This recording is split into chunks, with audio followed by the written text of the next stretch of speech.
भाजपा नेता लक्ष्मण सिंह झाला के समर्थन में क्षत्रिय महासभा के सैकड़ों कार्यकर्ताओं ने झाला पर दर्ज किए हुए मुकदमे को रद्द करने की मांग को लेकर जिला कलेक्ट्री के बाहर प्रदर्शन किया। क्षत्रिय महासभा के पदाधिकारियों ने बताया कि कई वर्षों पहले मांगीलाल सुराना ने अपनी 20 बीघा जमीन प्रेम सिंह दुलावत को बेची थी, लेकिन अब सुराना के बेटों की नीयत खराब हो गई है और उस जमीन को पुनः हड़पना चाहते हैं। इस पर उस जमीन को लेकर भाजपा नेता लक्ष्मण सिंह झाला ने पीड़ितों की मदद की, तो इससे नाराज होकर सुराना ने लक्ष्मण सिंह झाला के ऊपर झूठा मुकदमा दर्ज करवा दिया, जिससे कई समय से क्षत्रिय समाज में कई आक्रोश भी था। ऐसे में आज सैकड़ों कार्यकर्ताओं के साथ अखिल भारतीय मेवाड़ क्षत्रिय महासभा ने कलेक्टर, एसपी और आईजी को ज्ञापन सौंपकर भाजपा नेता लक्ष्मण सिंह झाला पर दर्ज मुकदमे को रद्द करने की मांग की है। क्षत्रिय महासभा के पदाधिकारियों ने कहा कि अगर समय पर मुकदमा नहीं हटाया तो क्षत्रिय समाज द्वारा उग्र आंदोलन किया जाएगा। मैं बालू सिंह कानावत, अध्यक्ष मेवाड़ क्षत्रिय महासभा संस्थान उदयपुर। आज हम सुखेर थाना क्षेत्र के राया गांव के प्रकरण के बारे में ज्ञापन लेकर के आज यहाँ उपस्थित हुए। हमने आईजी साहब, एसपी साहब और कलेक्टर साहब को यह ज्ञापन सौंपा।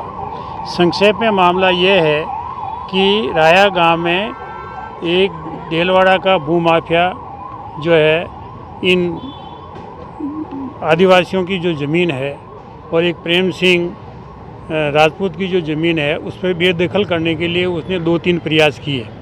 उस प्रयास की भूमिका ये थी कि डिप्टी आचलिया जी उस भूमाफिया से मिलकर के उन्होंने ठेका लिया और वो उसके पूर्व के बाप दादाओं की बेची हुई ज़मीन पर कब्ज़ा करने के लिए इन भीलों के मकानों को तोड़े और प्रेम सिंह के ज़मीन पे भी 2 बार जो है वो कमरा और 4 दीवारी उसने तोड़ी। इस पर हम संघर्ष करते रहे, हम पूरा इनको आश्वासन देते रहे। अब इसमें मुख्य मुद्दा ये था कि वो डिप्टी आंचलिया जी ने तो ठेका ले ही रखा था, इसके अलावा कुछ राजनीतियों का भी उस भूमाफिया को पूरा सहयोग था। इस वजह से जो है इसमें कोई अग्रिम कार्रवाई नहीं हो पाई और सन 2020 से इसमें मुकदमे चल रहे हैं।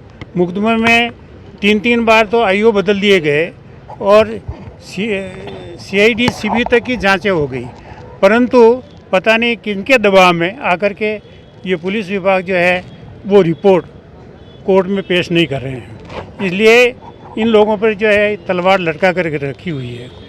तो हमने आज ये ज्ञापन दे करके आईजी साहब को और कलेक्टर साहब को और सबको ये जो है ये निवेदन किया कि एक तो इन लोगों को जो यहाँ पे काबिज है इनको यहाँ से डिस्पोजेस नहीं किया जाए। ये पुलिस विभाग मिल करके जो इनको डिस्पोजेस की कार्रवाई करती है ये, और अगर अब तक हम संघर्ष करते आए हैं तो पहला तो ये है कि इनको डिस्पोजेस नहीं किया जाए। दूसरा है कि जितने भी 8-10 मामले जो करा रखे हैं उस भूमाफिया ने, तो इन सभी का निस्तारण जो 8-10 उन्होंने करा रखे हैं, 2-3 हमारी तरफ से कराए हुए हैं इन लोगों द्वारा, तो इन सभी को मुकदमों का 1 माह में जो है निस्तारण कर दिया जाए।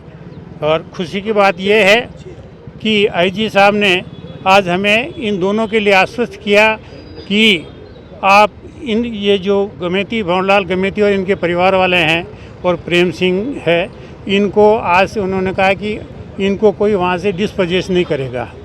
तो एक हमारी मांग का ये इनका, और दूसरा ये है कि उन्होंने हमारी दोनों मांगें मान ली और हमने ये कहा कि श्रीमान अगर ये 1 महीने में निस्तारण नहीं हुआ तो 18 अप्रैल से हम यहाँ पर क्रमिक जो है लगातार धरने पर बैठेंगे, आमरण अनशन करेंगे और जब तक इन केसों का निस्तारण नहीं हो जाता है हम यहाँ से उठेंगे नहीं। ये हमने उनको आज सूचित किया। तो हम आज आईजी साहब और प्रशासन के आभारी हैं कि उन्होंने हमारी दोनों मांगें मान ली है। अब हम 18 तारीख को आज से और मिलेंगे। ठीक है।